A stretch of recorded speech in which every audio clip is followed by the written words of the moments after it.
This feels like a decade ago at this point, but on Friday night, Michigan lost. No, they won. God, 67 to 63, they beat TCU. In my head, it felt like a loss, which is why I had the Freudian slip right there. TCU was up six with 11 minutes left in this game. And then Michigan sort of did the same thing they did in the Wake Forest game. And I don't want to say flip the switch because it really wasn't like at any point they just like, I don't know, like turned it on and stormed away with this, but they made the plays necessary to retake the lead and then ultimately emerge victorious down the stretch. Serious concerns at this point with all things Michigan basketball. This does not look like a top 10 team in the country. This does not look like one of the most talented teams in college basketball. This does not look like a cohesive group. It looks like there are many of the same issues as last year. I'm excited to talk through a lot of this. I do think there are a couple, I don't know, positive individual things to call out that we can get to, but just from like a general state of things standpoint here, following how great of a start they had against Oakland on opening night, you wait a week. They were one of the only teams that only had one game in the entire first week. And 8 days later, real stinker against Wake Forest where they flirt with disaster. Follow that up again in a game where they're clearly just more talented than their opponent, and they flirt with disaster for 30 minutes. The warning signs are here officially. I don't know how we can talk about this team without kind of just addressing them as what they deserve right now. They've got a long, long, long way to go. Am I overreacting and framing it this way? Is that what you're seeing from this team as well? Yeah, look, I obviously long season, long way to go. We know how things can change as the season goes on. But are we not a pod that seems to try to call a spade on any given time, any given hour, any given weekday, whatever time you want to use? I mean, whatever you want. For the most part, yeah. That brings me to my next point. First game of the year, Oakland passed the eye test with flying colors. Say what you want about Oakland, say what you want about that team, pass it with flying colors. Since then, in two games, this team doesn't look like you said, like the team that is top 10 in the country. They just don't look like that. They have the same issues that I think they've had last season as far as turnovers. They have what, 22 in this game, six from your starting point guard, five from your starting center or one of your starting bigs. It's just I don't know. It's just it's hard to it is really hard to win games when you turn the ball over like Michigan does. Now they managed to do so. I think that might have a little bit to do with the opponent being TCU. It gives you a little bit of concern moving forward, but yeah, they just the I think to your point, when you have a team that is surrounded by players that can be inconsistent, you put the inconsistencies with the turnovers, and I think these are what the results look like. Because Mara looked like the best big in the country against Wake Forest. He played 20 minutes in this game and was awful. Elliot Kadau looked good in the Wake Forest game. They won. They won this game. He also looked bad in this game. 3 points, 1 of 6 from the field, six turnovers in his 26 minutes. It's just a lot of inconsistencies with this Michigan team. Just kind of pointing out, I think, the negatives before we get into some performances that I actually think were pretty solid for some other players. But I don't know. I mean, you told me this, and I think I need to wrap my head around it, is that high turnover teams are just going to be dusty. I just don't like 22 is just crazy. And it was and they were all sloppy to your point. I know you like to point out how some of these turnovers are looking. It's just guys like losing the ball, a guy cutting and a guy throwing it when the guy cut, or he's staying instead of cutting. Guys not being on the same page. Elliot Cadeau threw it into like the ninth row for no reason towards the end of this game. I don't even know what that was, but it's frustrating hoop to watch, I would say. Like obviously I'm not a Michigan fan or anything like that, but just the brand of hoop is ugly to watch at times. And it shouldn't be because I think this team has some talent on it. Yeah, on the turnover stuff, I don't know what to say other than it's not going to change. I've accepted that. I like it? No, not at all. I wish it would, but What's the sweet spot? being bad at it. Like I don't think there is a sweet spot. Mm. I feel like, and your personal opinion can probably speak for everybody's here, but I don't know. I feel like Michigan fans that have watched this team last year into this year and kind of watched as Dusty reassembled a roster he wanted, it wasn't even really part of the pitch, I think, that turnovers are going to be improved. Mm. Now, I'm not saying I endorse that. I wish he would have gone out and gotten a guy that takes care of the basketball more than Ellie Kadau. But he didn't. That was the move he made 10 seconds after the season ended. You don't get Elliot Cadeau to run your offense while thinking turnovers are going to be improved. Right. That's true. So it's to me like I don't want to say it's tactical, but clearly the brand of basketball that Dusty is investing in is one where I don't think he's trying to rank top 100 in turnovers. I think he's trying to win games elsewhere. I think he's trying to be top 10 in the country on the boards. I think he's trying to really build an elite defense, which if we are going to give Michigan any credit at all through 3 games, they're seventh nationally in adjusted defensive efficiency. I thought defensively they were stellar in crunch time of this game. Now, again, they're playing TCU. TCU stinks. But when they had to like batten it up, they did, and they got a Mm. bunch of stops. So I just think people, and I don't care if people do this or not. I'm just telling you how I have to watch this team, and I think it's the right way to watch this team. If you're watching Michigan rooting for the turnovers or expecting the turnovers to stop, you're wasting your time. Like, I don't need a big diatribe on social media after every game. Like, what is Dusty May doing? He really needs to get the turnovers under control. He clearly isn't going to. Like, the goal here is to get them at 15 a game instead of 20 a game. And I think on a night to night basis, that can happen. But this team's going to turn it over. They're going to rank really badly in that category. He built a roster around turnover players a year after building a roster that was horrible at turnovers. That didn't prevent them from making a Sweet 16, finishing top three in the Big Ten. It's just the downside of how this team wants to play. And again, Dusty doesn't want the boneheaded ones. He doesn't want the careless ones. Kadau had a bunch of them in this game. But I don't know. I'm just confused why people like assume this is supposed to be fixed. Personnel wise, it's pretty clearly not. And Well, I'm I not see. happy with it, but that's Yeah. sort of how it is, you know? Well, okay, I get that. I guess me personally speaking, well, one, it goes back to the question you brought up too, like the roster build with a team that turns it over, how they get Ellie Cadeau. But you brought that up. But just mainly this, how are we supposed to consider this team like Final Four good if this is what the product is? Because Um, we've said this team's ceiling is that. Yeah, I mean, clearly, if this is what the product is going to be, they're not. Hmm. They look terrible right now. The question is, are they going to grow in other areas? Turnovers will not be one of the areas they grow. So what are the growth areas?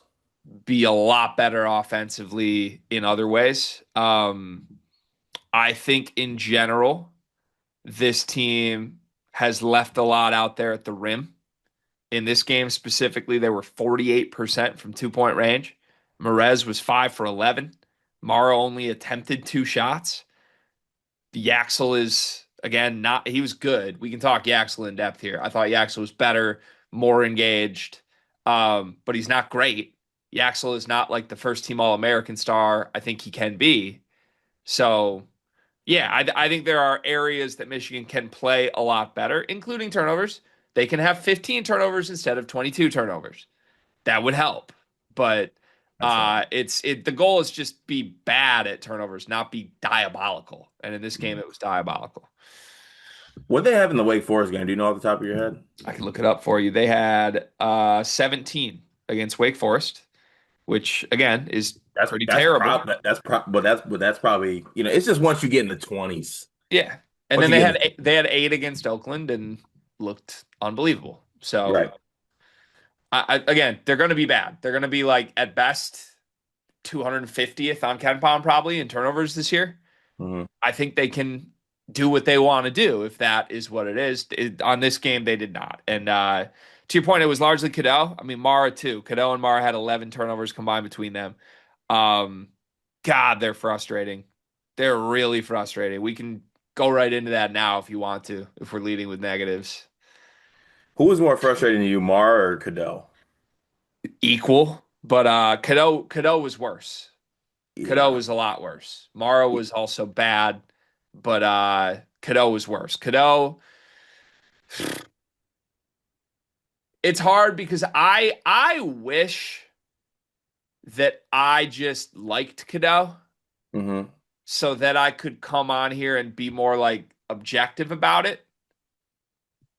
I really despise the way he plays so much, and it's not ever going to change for me. He was my Hmm. least favorite player in the country at Carolina. I was disgusted when Dusty went after him. I've had to come to terms with like, can they build a winning team around him? I think they can build a winning team around him.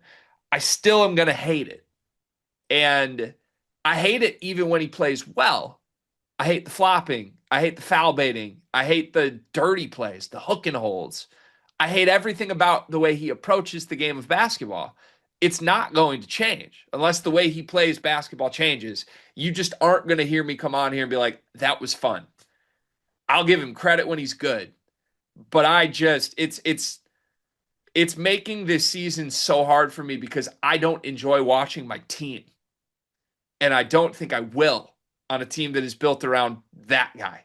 I know it's harsh, but it is what it is. I can't change. And that's again coming off a game where I thought he was amazing in the first game.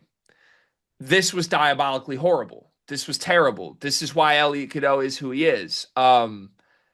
He just can't string together consistent performances.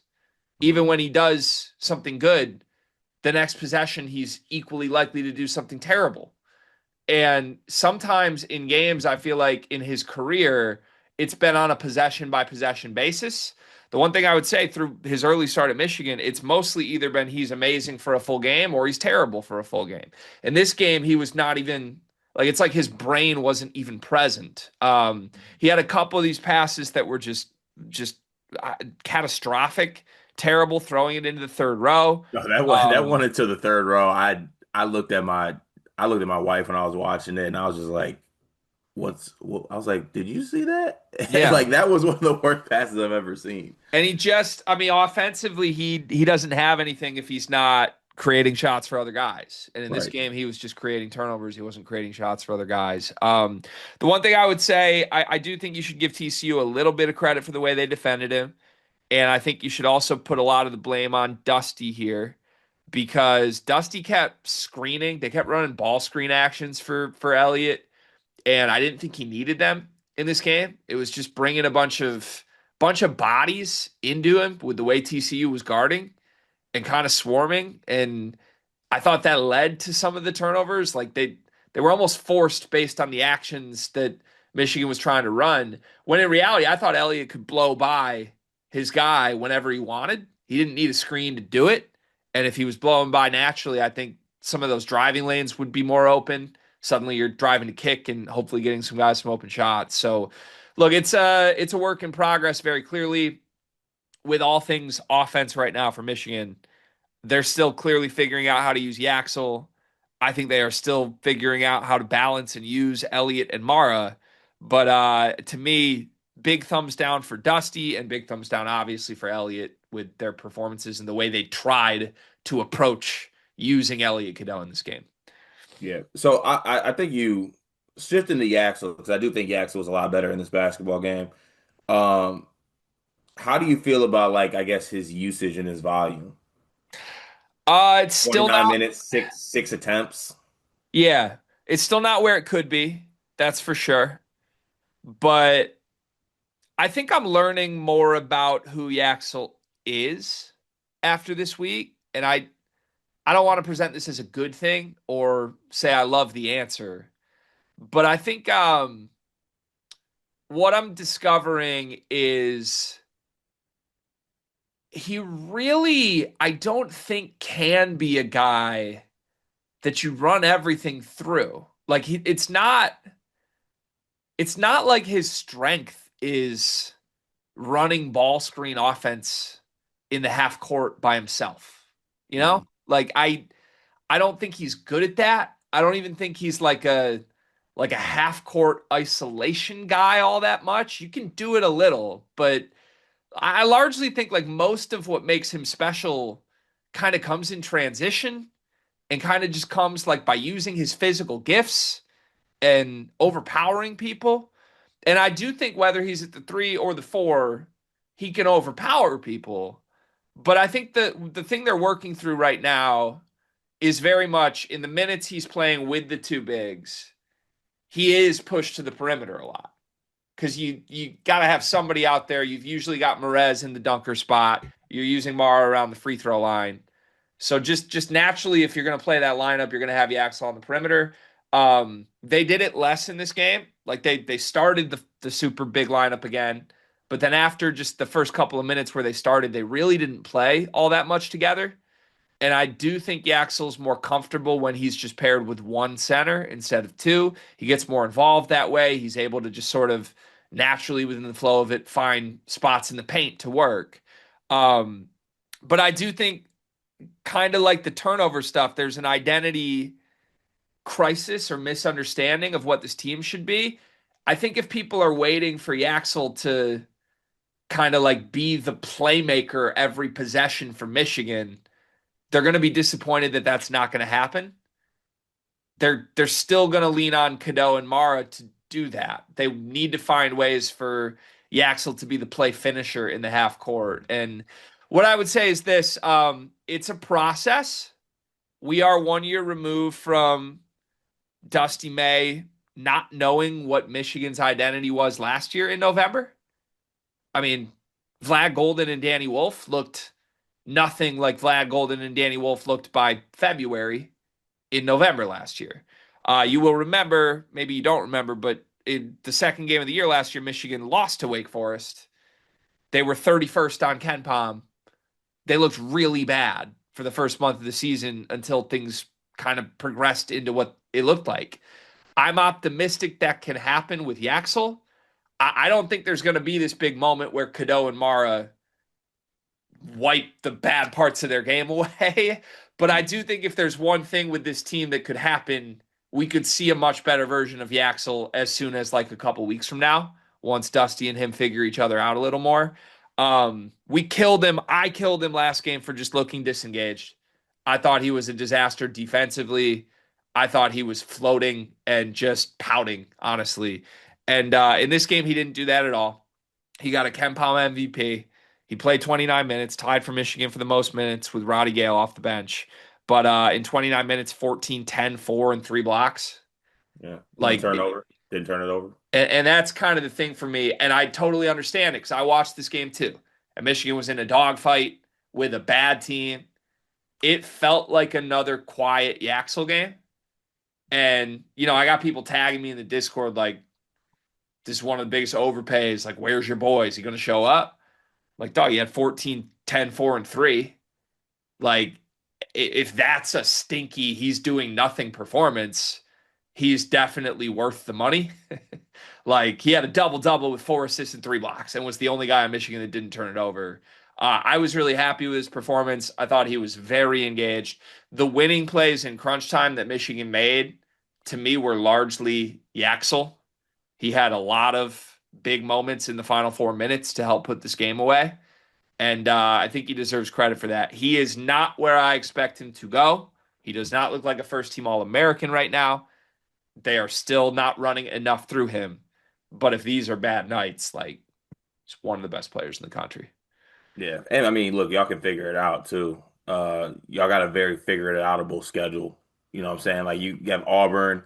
So you got time to figure it out before it like ramps up. I'm worried about that players era run. What as far as what? Just like, I think everyone's looking at this like it's a really easy schedule. San Diego State, Auburn, and then whoever the third is. First of all, don't get me wrong. Those are not great teams. I Mhm. would almost rather Michigan play a great team because they don't really get anything out of beating San Diego State or Auburn right now.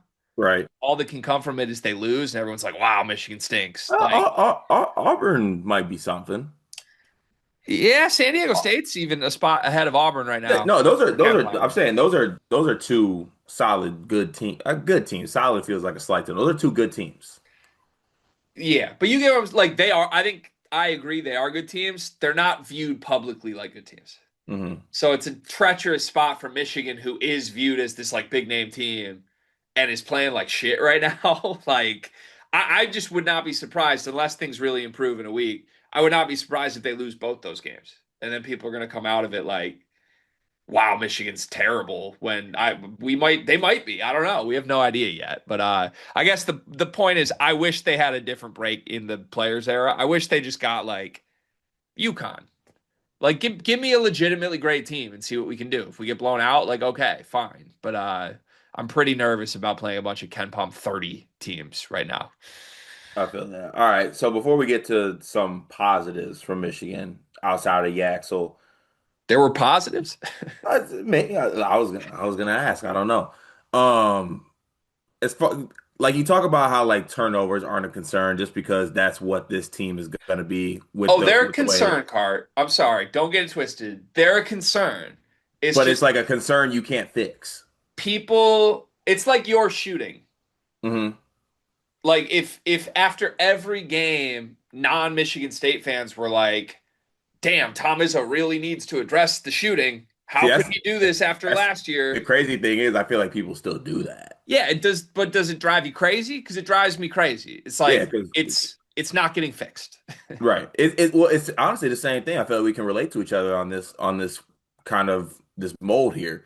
You guys had turnover issues. You got Elliot Kadau. I have shooting issues, and we went out and got Divine Ugochukwu. Right. And the nice thing about it is on any night where my team goes for 10 turnovers, we're going to win. On any night where your team shoots 35% from 3, you're going to win.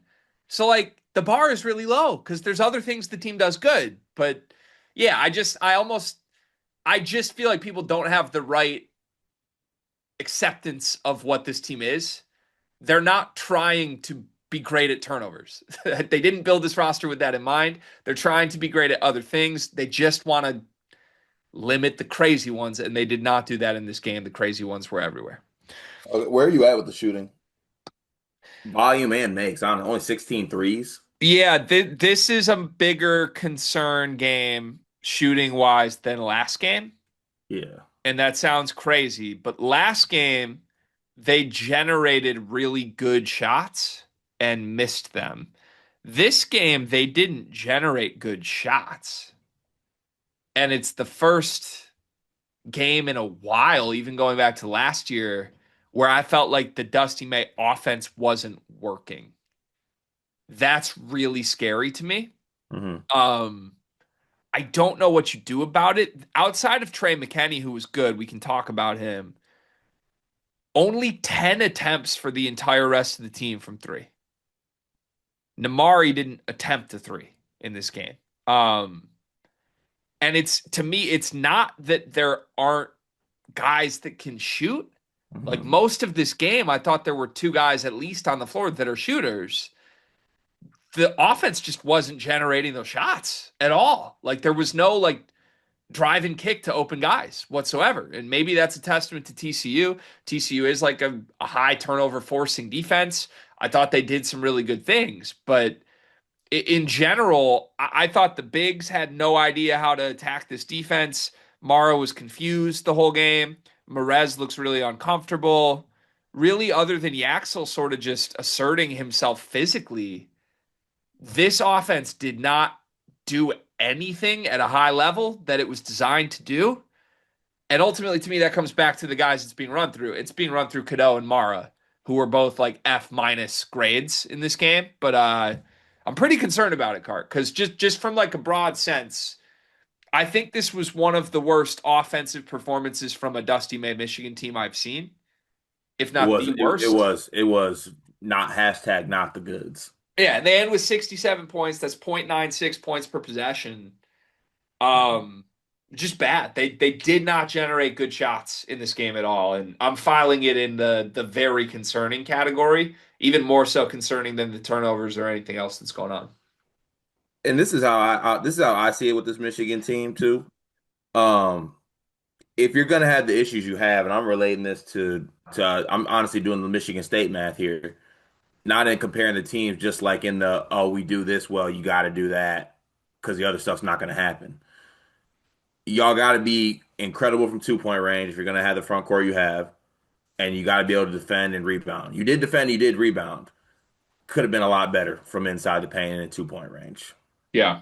It's really Yeah. it's really what it is. You got to be able to on a game to game basis murder people on the glass, like absolutely murder. I mean, 15 offensive rebounds in this game. Merez had six by himself. Those also might have been on his own missed layups, but who cares? He had six offensive rebounds. I love Merez. I want to make that so clear. I love the dude. I love him. He's great. He's mine.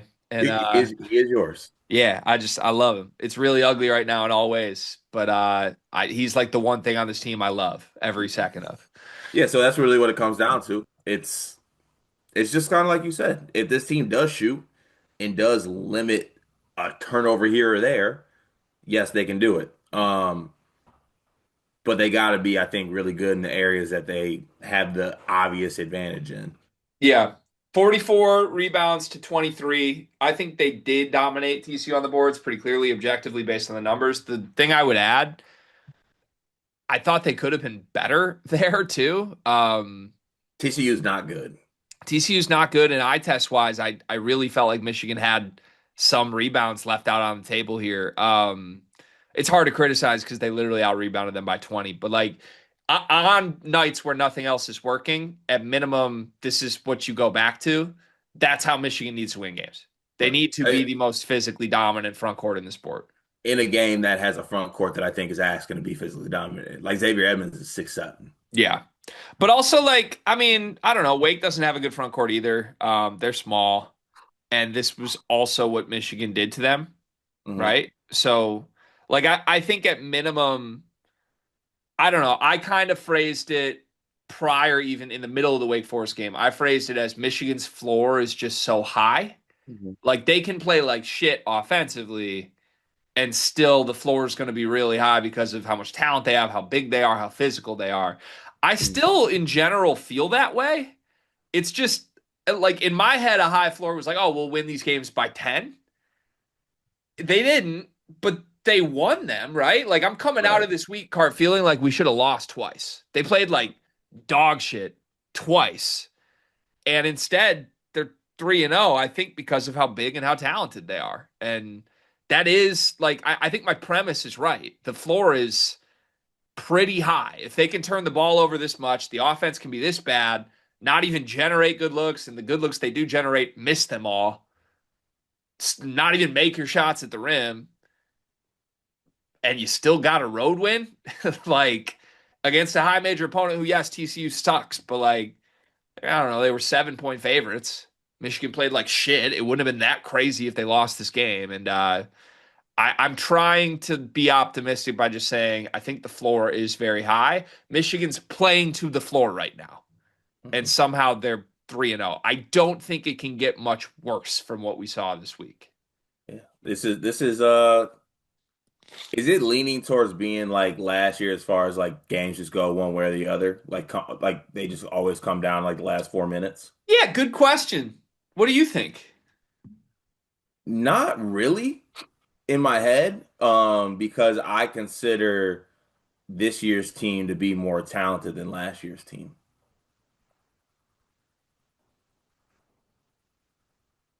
It's a weird early data point. But I might be wrong. It wouldn't be the first or the last time. Yeah, I mean, what if that's just Dusty Ball? See, it's weird though, because I do this math in my head. I'm like, oh, you want to know who's the one player I wouldn't want to have if my team's a one possession type team? I wouldn't want to have Elliot Kadau on my team. But same thing as last year. I wouldn't want to have Trey Donaldson, but he ended up being actually Trey Donaldson was kind of like clutch though, especially towards the end of the year. But you know what I'm saying? Trey was Like, really clutch. Yeah. yeah, that might be the difference between Trey and Elliot. Like, at least Trey had like Yeah, Ellie was clutch in the Wake Forest game. he Um, was true, true, true, true. so I don't know. It's weird because yeah, objectively, I look at this Michigan roster again. I don't think I'm hiding from the fact I dislike most of the players on this team. And we wonder why we can't get credentialed at Michigan. Crazy, maybe because the Michigan fans like I hate this team. I I don't think any of these guys you'd individually look at and be like I trust them. They're clutch. But like Roddy Gale's kind of becoming a go-to clutch guy right now and doing good things. Yaxel answered the bell in this game. Elliott answered the bell in the first game. Mara too. Like I, I don't know. It's one of those things I feel like at some point you would expect all the quote unquote close game luck to even out and go against them, and Michigan starts losing a bunch of these games. But also, I don't think it's necessarily always a coincidence. Like in timeout situations, I think Dusty's brilliant. He always draws up really good stuff. Um, I guess we'll see. This year's team is definitely different than last year's, but this week was a very last year Michigan week, right? Play like shit, turn it over a ton, miss all your shots, and look up and you're tied with 45 seconds left. Oh, damn, you made a couple clutch plays, you won the games. Like, it could be worse, is what I'm saying. As a Michigan fan, it could be a lot worse than this if this is like nuclear disaster we're worried about Michigan. It could be worse talking game three. I am worried about Michigan. Okay. I'm really like worried about them. I don't know. It's just weird. It's weird. Yeah. You said there were positives. Do you have anything? I actually thought that Roddy was part of the positive like swing of this, even in the last like two games. I don't know. I feel like I mean, he was the high assist guy for Michigan in this game. He had 6 assists, right? He was Okay. great. There was a Yeah. stretch in the first half where nothing was going right, and Roddy Gale scored or assisted on like seven straight buckets. Hmm. And he's kind of operating as Michigan's backup point guard right now. So I think in games where Elliott loses his mind and or ability, which will be a lot because it's Elliott Kadau, I think Roddy's going to have a way bigger role doing this. And I'm intrigued. Can I say that? You can be, yeah, go ahead. Can I make a pitch to you? Well, it's a little early to hear the Roddy Gale is my PG pitch. That's not my pitch. Okay. Yes. Year two transfer Roddy. Ah. Ah. Remember, a year ago, we came into last season saying Roddy Gale was the best player on Michigan. Hmm. It wasn't a crazy take to say that, like, the guy coming off of what he did as a sophomore at Ohio State, pretty prolific numbers. He was like 13, 4, and 4. We thought he would kind of be a Dusty May guard and be great, be better than Danny and Vlad. That was sort of the expectation. And you go back a year, at the beginning of last year, he was. He had three Ken Palm MVPs in the non conference 13, 11, 8, 10, 16, 20, 17, 13, 15, 12, 11, 12, 15. That was what he was scoring every single night. And then all of a sudden, his confidence just fell off a cliff. And he was a broken basketball player in non con. I think at minimum, it's safe to say this: his confidence is back. I don't know whatever happened to him in that NCAA tournament game where he just like made some shots. Like he's back. He is a confident basketball player again. He's making good decisions. He's getting his spots. I think in general we've accepted that the year two transfer thing is real with a lot of players. It feels gross to say it with Roddy, and he hasn't had like a spectacular game. Don't get me wrong; he's averaging what 11 points a game right now, but he's playing a sixth man role, playing as many minutes as any starter. He's going to back up point guard. He's going to back up the two, the three.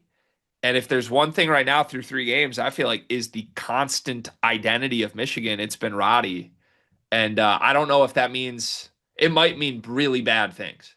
Like, oh, hey, Michigan looks like a team where Roddy Gale's our best player. That's probably why we're in dogfights with Wake Forest and TCU right now. But at the same time, I think you got to give him credit because if the Stars can figure it out and you get this version of Roddy, that has me pretty intrigued. Yeah, and like you're gonna need it too if your starting guards are gonna play the way they play. Which, by the way, what's up with feel like Namari's been like his minutes are just getting cut. He going through it. I think two things are happening. Number one, he's not getting shots. And really, when he's on the floor, all he is out there to do is shoot. Right? You're not asking Namari to run pick and roll. Mhm. I don't think Namari is the most gifted defender ever. So if he's not a high volume 3-point attempt guy, kind of meaningless minutes. I think he is probably the number one guy on this team whose minutes will fluctuate. I think every game we know Mara, Merez, Yaxel, Kadau are going to play a ton. If Namari doesn't hit a couple threes early, I think he just goes to the bench. I don't love that because I don't want to mess with his confidence, but it's hard to argue him over McKenny right now. So I don't know if we want to talk Trey McKenny at all, but like they have similar skill sets through 3 games. Eye test wise, to me, McKenny's just a better player. And if McKenny's a better player than fifth year senior Namari Burnett, it's not like you're really trying to bring McKenny along slowly. Mhm. So I hypothesize we're going to see McKenny in a bigger role pretty soon here. I think it's trending in that direction. I think Dylan Burkhart, who has all summer been pretty loudly downplaying Trey McKenny having a big role on this team, said he thinks McKenny could start by Thanksgiving. So yeah, I don't know. And whether or not that means McKenny's like amazing, I don't know. I'd kind of like your early thoughts on that. But in this game, McKenny was the only guy who was able to find his threes. I thought he had some really timely cuts. He had a finish at the rim. He got to the free throw line and made all 3 in big moments. He was better defensively. He just, like, on a weird level, he's like one of the top 5 I trust that guys on this team as a Mhm. freshman. Like, he's not going to do something really stupid with the basketball right now. And obviously, he's a great shooter on paper. So, what do you see from McKenny? Do you think I could be onto something that it's only a matter of time before he takes Namari Burnett's role? Yeah, well, also on the same token, like the upside of McKenny is just higher than Amari's as a Yep. basketball player. So, and like unfortunate part of basketball too, especially if you're in that shooter mold, if you're not hitting shots to your point, then you're just out there.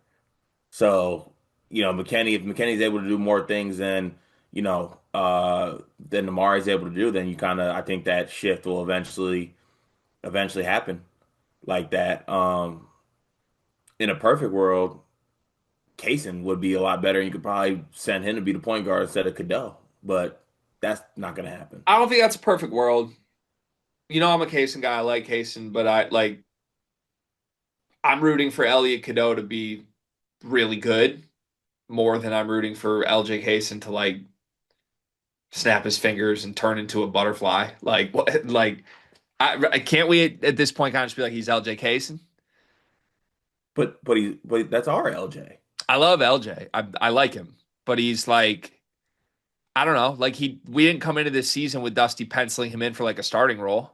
Like the goal for him was to be like a good bench guard, and I think he was good in this game. Also, I this was one of the first performances from LJ this year where I was like, oh, he gave you some things. But he's not. I don't think there's like any world where LJ is like beating out a starter on this team.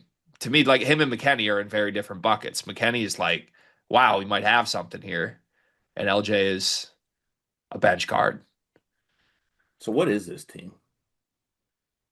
big.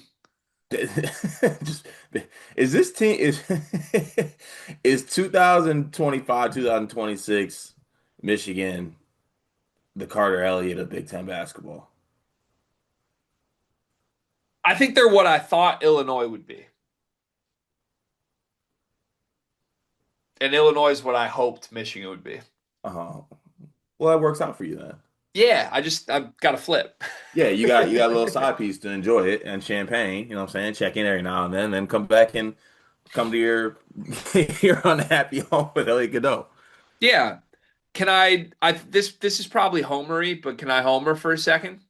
You are always allowed to do that. I'm happy we won these 2 games. And As you should be. There's teams out there that lost. I'm happy we won these 2 games, and not only am I happy we won these 2 games, I'm totally okay to come on here and be like, yeah, they look bad. I don't even know if they look like a top 25 team right now. I feel like I've owned this relatively fairly. Hmm. At the same time, we're winning the games. Hmm. I'm very confident they're going to play better soon. Like I don't really question the pieces here. I think you've got to accept that it's not ready yet. And a year ago, it wasn't either. I kind of watched the same process happen. They went from pretty bad early in the season to like really good by December. And this year's team has better pieces than last year's. So I'd call it blind fandom, call it homering. I don't care what you call it. I trust Dusty May. And it's been a really ugly start. I wish they were a lot further along than they are. But I'd almost rather be where this team is at 3-0 with these pieces than be a little further along in the first week with different pieces. I think Yaxel is going to figure it out. This was a big step in the right direction for me from him. The only reason I can't go full like everything's going to be fine is because everything will assuredly not be fine when you are banking on Elliot Kadau and Adaimara. Those guys are not going to stop being inconsistent people, let alone basketball players. And those guys might be back too. I mean, yeah, I think you hope they are. But I think they got to get this team to a point where uh, almost like the same way I'm talking with the turnovers, where it's like you got to just accept they're going to be bad at turnovers. Uh, You got to accept that Kadau and Mara are going to be inconsistent. Can you win anyway? this is all right. G, this is us. Yeah? I think I don't want to shoot well. You don't want to take care of the ball. Right. I don't. I just want to miss shots and win. You just want to throw it to the other team and win. Honestly, I want to play as bad as we can play, still win, hang a fake mini banner. A fake mini banner with an asterisk that said first team to average this many turnovers to make it this far in the tournament. That's all I want, man. Give me an Elite Eight banner shooting sub 17% from three. That's all I want. But this is why I can't do it because it's not fun. Okay, I can do it. I'm enjoying it. It's not fun because Elliot Cadell plays for my team. That's all it is. Like I don't enjoy watching the team. I have hated Elliot Would you Cadell's rather have team. Trey? It's No, such I a, think the answer is no. The answer should be no. he's not as good as Elliot, Yes, so the answer should be no. but I like him more. I like Nick Sanders more, man. Like you don't get it. It's really hard. I'm I do. not. I know. I do get it because I did this every day with you last year, and whenever we talked North Carolina, it came up, and that became your PG. There has not ever been such an important piece on a Michigan team that I have liked less. And I know it can't change. That's the hardest part for me. So, and it gets hard because what am I supposed to do? Come on here on a night where he goes 1 for 6 from the floor, 1 assist to 6 turnovers, 4 fouls while flopping around and hook and holding and be like, yeah, he was fine. Like, no, he was terrible and he was asinine and it was like a total travesty to the sport of basketball. And he's a dirty player, in my opinion. And like, yeah, we all saw it. We all just saw that. And he's undefeated as a Michigan Wolverine, And he's mine. and he's yours. That's your PG. I didn't. It's like he's Banks. Oh my God.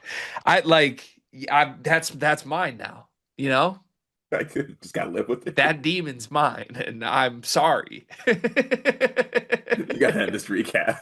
Yeah. Yeah. Are we gonna be fine? Rule of thumb. Rule of thumb, at least for me. Can't let Brock Harding do good things to your team, and I believe in that team. Brock Harding went ghost in the final 3 minutes when they needed him, though. Yeah, he did, but he was nice in the first part. It's, I think we thought he was Braden. I think we started respecting him. We were like, wait a second. Wait a minute. Oh, That's it. it's not. They were like, it's Brock Harding. Yeah. Yeah. Okay. Congrats on being undefeated, man. Thanks. I don't feel like I got enough thought from you on McKenna. As far Is as what? what's the best case scenario for McKenna's season? Because he's just good. right? In my mind, he's easily your best guard. If you're gonna have a guy that is turning the ball over anyway, who's supposed to be your assist guy, I would just let McKenny just rock out a little bit, but I don't know what that looks like. But I kind of want to. I'm in this mode. I'm pulling what was it with the Michigan State quarterback? I just want to see. I just want to see like what McKenny looks like as a starting guard. So you don't know what it looks like, huh? What do you mean? You don't know what it looks like when a freshman star, talented shooting guard earns his way up the rotation Uh, alongside a really erratic elite assist guy, ball dominant point guard that can't really shoot, alongside a bunch of non-shooting bigs. You don't know what that looks like at all? And then over the season, like role you're identities doing change. that. Well, I'm just you said you don't know what it looks like. What don't you No, know I what it don't know what it looks looks like? like with McKenny because obviously there's differences. Passing, rebounding, BMI, there's differences. Jace Richardson is a lot better than Trey McKenney, Yeah. but Michigan's surrounding pieces are a lot better than I think last year's Michigan State was. But I guess my point is this, like there is a world where there's a I don't want to say similar because it won't be as good, but a similar role path here to what happened with Jace last year at Michigan State Yeah. in terms of how it fit with everything else. Like, He's your best guard. and I think there's a not that crazy world at the end of the year where it's McKenny sort of being the go-to guy. Hmm. Now, the difference is like Yaxel's here. But we also talked about at the beginning of this where like I don't think they're going to be running half court stuff through Yaxel all that much. It's more for him about transition. So I don't know. I guess all I would say is like, aren't we exactly 1 year to the date where I came on here after Michigan State's second game and was like, they should take stuff off of Fears and move it to Jace? Hmm. They should take some stuff off of Kadau and move it to McKenny.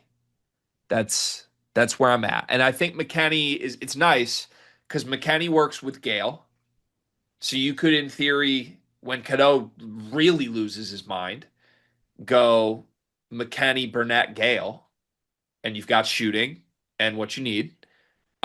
When Kadau does not lose his mind, I think you can play Kadau and McKenny together, and it doesn't really matter who you play at the three. I think he just looks good to me. And this freshman class in general is amazing. Like, pick a freshman in America right now.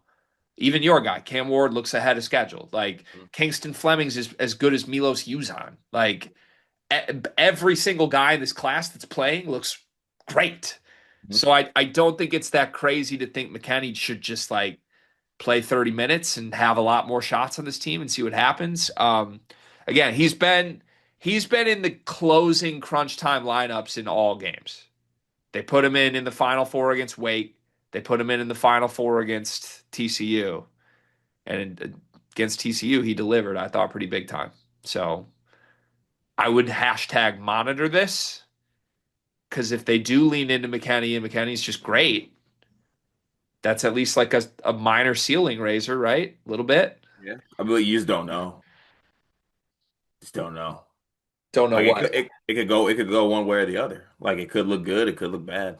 But What's that's anybody. what's the vision? What are the reasons it would look bad, you think, based on what you've seen? Like McKenny with Kadau, I like the idea of McKenny without Kadau better than with. Yeah, I mean everyone on Earth's gonna try and come up with lineups to take Kadau out, except for Dusty May. So Except for the guy in charge. and to be clear, I think Dusty's right.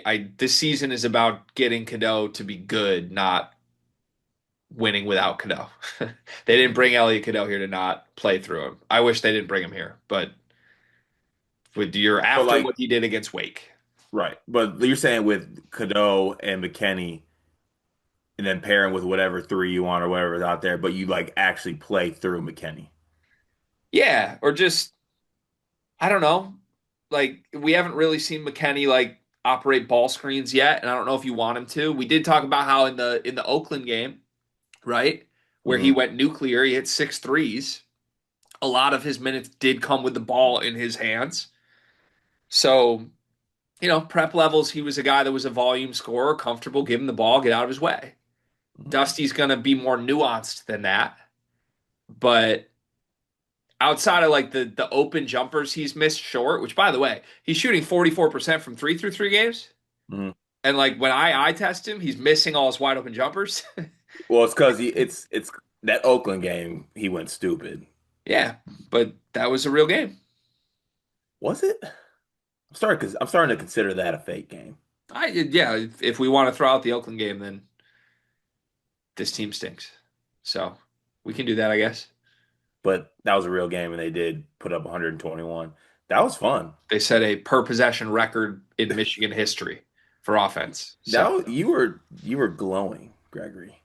yeah, I like that version of this team better than this week. Okay, actually, we should have just ended this breakdown to this. Just do what you did against Oakland. Let's do that again, and then you'll be happy. Can we play Oakland again? You could.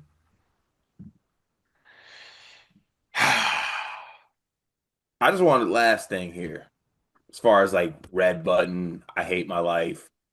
This is a massive like thing because you already told me that it's fine. Like, and I think you're correct in that, right? There's some things. There's It's worse when you don't have talented players and you're like, oh, I gotta figure this out. I gotta make chicken salad out of chicken shit, whatever that phrase is. Crazy, I'm using that at 10 in the morning. But I guess what would have to happen for like, oh, red button word, it's awful. 0-2 at Players Era before the Oh, third game. okay. Yeah. Okay. Yeah. That's fair. That's all I was You gonna say. gotta they gotta go 2-1 at Players. Fair. Lastly, Michigan's the blank best team in the country in your mind right now. They're 14th on KenPom. That's down from 11th preseason.